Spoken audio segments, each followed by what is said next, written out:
Oke, ya kita bahas soal nomor 34 tentang gaya gesek.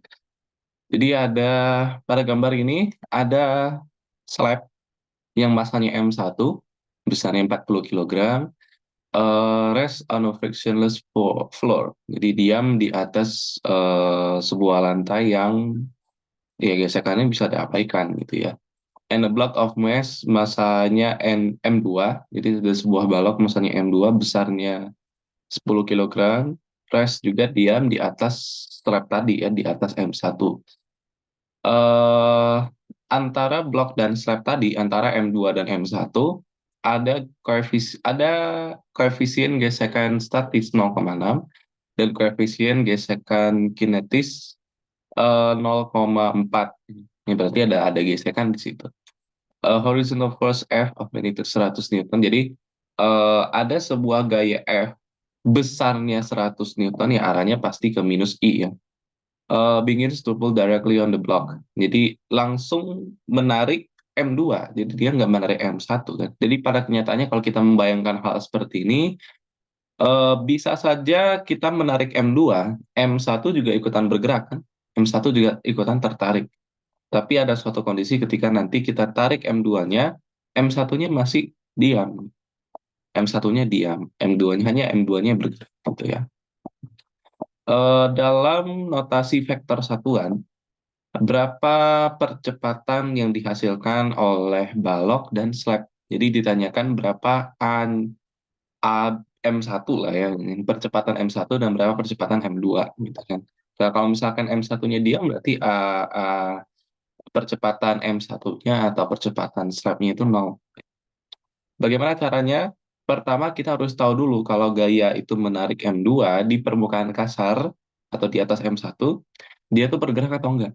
Yang pertama dicek itu dulu kan. Bagaimana mengecek itu dulu? Ya, kita membandingkan gaya F dengan gaya gesekannya. Berapa besar gaya gesekan yang dihasilkan permukaan antara M1 dengan M2? Ya, yang kita cek itu gaya gesekannya apa?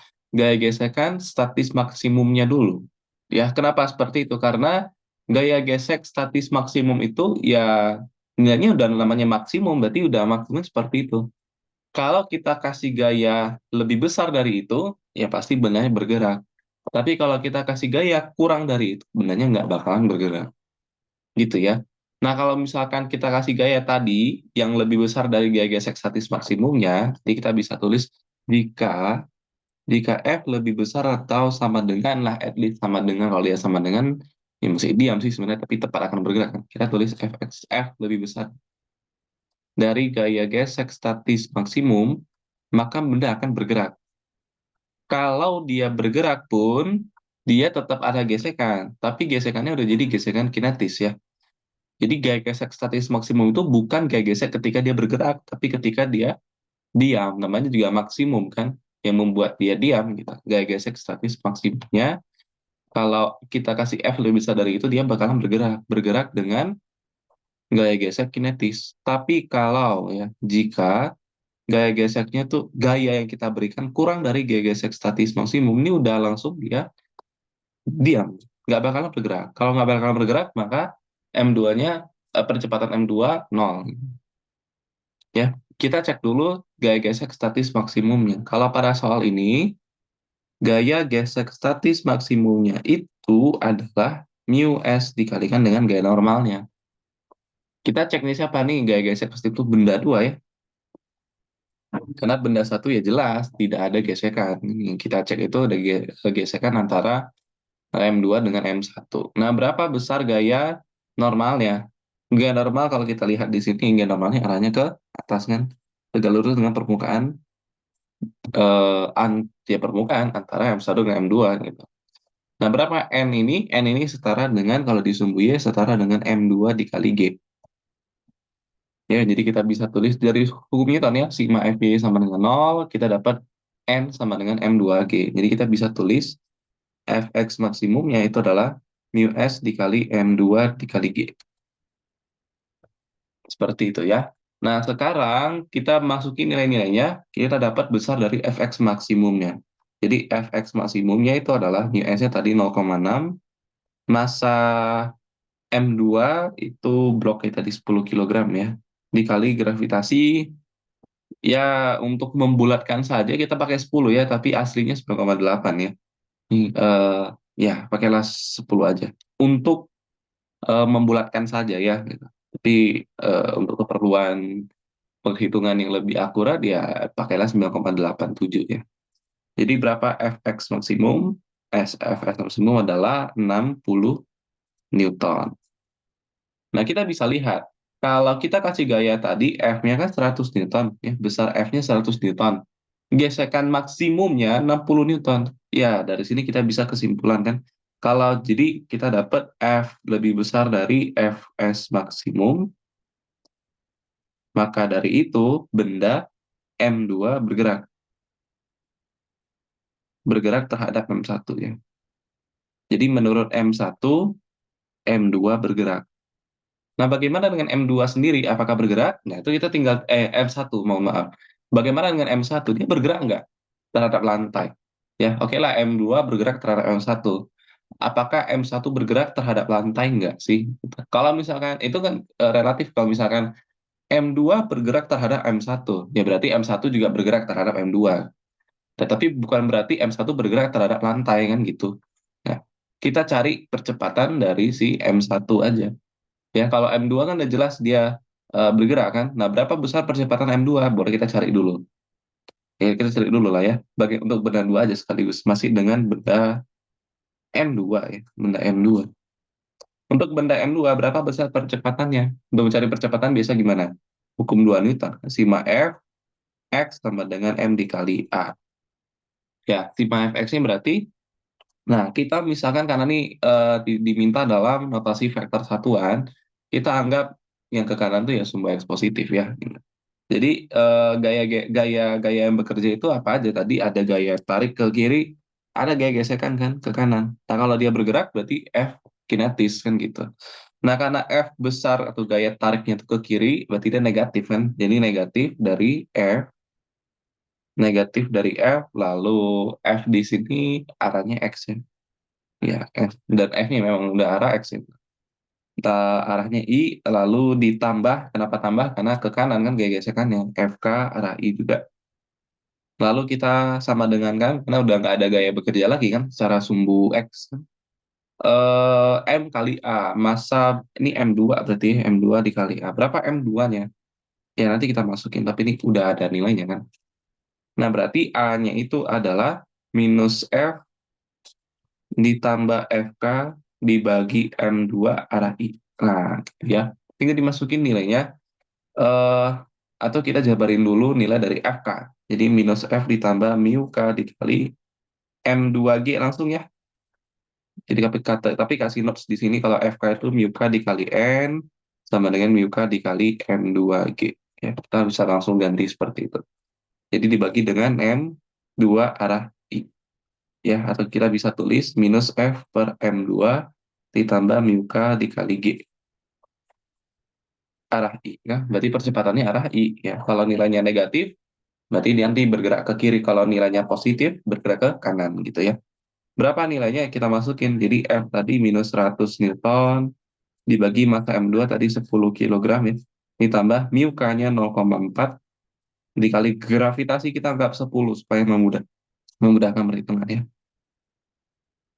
Nah, berarti berapa A? Ini sini minus 10 ditambah 40 jadi eh minus 30 ditambahkan dengan 4 jadinya minus 26 meter per detik kuadrat arah I ya. Ini sudah salah hitung, ini minus 10 kan ya, ini minus 10 ditambah 4. Nah, ini minus 6 ya, minus 6 ya harusnya, ya. Minus enam meter per detik kuadrat arahnya I ya. Nah, karena ini nilainya minus, berarti benda M2 bergerak ke sumbu X negatif atau ke kiri. Gitu ya, nah, itu jelas ya, karena kan ditariknya ke arah kiri oleh gaya F. Gitu, jadi percepatannya arahnya ke kiri. Ini untuk benda dua, bagaimana percepatan benda M1? Kita buat di sini ya. Bagaimana untuk benda M1? Untuk benda M1, kita lihat sigma F. X-nya adalah M kali A kalau kita mau mencari percepatan ya kan, gitu. M1 dikali A. Nah, berapa besar gaya yang bekerja pada benda M1? Apa gayanya apa aja gitu. Ya kita kita tahu kan kalau gaya gesek itu kan gaya aksi reaksi kan. Kalau misalkan menurut M2 gesekannya arahnya ke kiri. Ya kan berarti gaya geseknya arahnya ke kiri menurut M2. Sorry ke kanan menurut M2. Tapi menurut M1 gaya geseknya berlawanan arah yaitu ke kiri gitu ya. Jadi menurut dua benda yang berbeda, besar gaya geseknya sama tapi arahnya berlawanan arah gitu ya. Jadi menurut M2, jadi kalau di sini M2, ini M2, arah gesekannya itu ke kanan, maka menurut M1 arah gesekannya adalah ke kiri. Jadi kita bisa tulis minus F lah ya, kalau misalkan ada arahnya. Tapi besarnya sama-sama F gitu. Arahnya ke kiri. Seperti itu ya. Jadi apa gaya yang bekerja pada M1 yaitu gaya geseknya. Jadi kalau kita menarik benda seperti itu, benda di bawahnya ikutan bergerak. Yang apa yang menyebabkan dia bergerak itu adalah gaya geseknya ya. Jadi gaya gesek itu yang membuat benda itu ikutan bergerak ya. Logikanya pasti searah. Kita cek percepatannya aja. Jadi sigma fx adalah minus FK. Kenapa minus? Karena arahnya ke kiri. Sama dengan M1 dikalikan dengan A. Kita mencari A kan?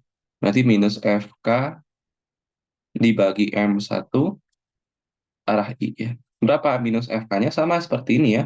Jadi FK di sini besarnya sama dengan FK yang dirasakan M2 tadi, yaitu minus mu K M2G. Ya, ingat ya. Kenapa M2G? Karena FK di sini harus FK yang sama besarnya yang dirasakan oleh M2 tadi. M2 merasakan F2 FK-nya berapa tadi? Mu K M2G yang di sini kan. Nah, mu K M2G. Berarti si benda satu juga merasakan FK yang sama, yaitu MK mu K dikali M2 dikali G. Seperti itu ya, gitu. Jadi dibagi dengan M1 arah I ya. Ini kalau dari sini kita bisa lihat nilainya auto negatif karena mu K M2 M1 G semua kan positif kan. Jadi A sama dengan minus mu K-nya itu tadi 0,4 ya. M2-nya adalah 40 kilogram, gravitasi 10 dibagikan dengan 10 kilogram arah I. Ya, kalau kita dihitung ini jadi habis 4 ya. Kalau di sini kali 10 jadi 4, 4 kali 4 jadi 16. Berarti A nilainya adalah minus 16 meter per sekon kuadrat arah I. Ya. Ini M2 tadi, ini terbalik ya, M2-nya yang 10 ya. Maaf, sebentar, wait. M2-nya yang 10. M2-nya 10, M1-nya 40 ya. Bang. Jadi A sama dengan, kalau dihitung, ini jadi 4, ini jadi 4, terus minus 4 bagi 4 jadi minus 1 ya. Nah, inilah percepatan benda M1 ya. Jadi jawabannya adalah ini untuk yang benda M2, ya kita bisa tulis A2 gitu ya. Yang ini untuk A1, percepatan benda satu. Jadi kita bisa lihat kalau kalau kita punya kasus seperti ini, ya anggaplah nanti misalkan kertas, ya, kertas kita timpakan dengan sebuah buku, kita dorong bukunya. Jadi bukunya aja yang kita dorong, nanti kertasnya juga bakalan bergerak searah dengan gaya dorong kita. Jadi apa yang menyebabkan kertas itu bisa bergerak adalah gaya gesek, ya. Gaya gesek antara permukaan buku dengan kertas tadi. Ya, jadi bukan karena gaya kita secara langsung, gitu ya. Jadi yang membuat dia bergerak itu bukan eh, gaya yang kita berikan, tapi gaya gesek. Seperti itu ya. Oke, kita udah selesai ya nomor ini. Nah, kita bahas soal-soal yang lain ya.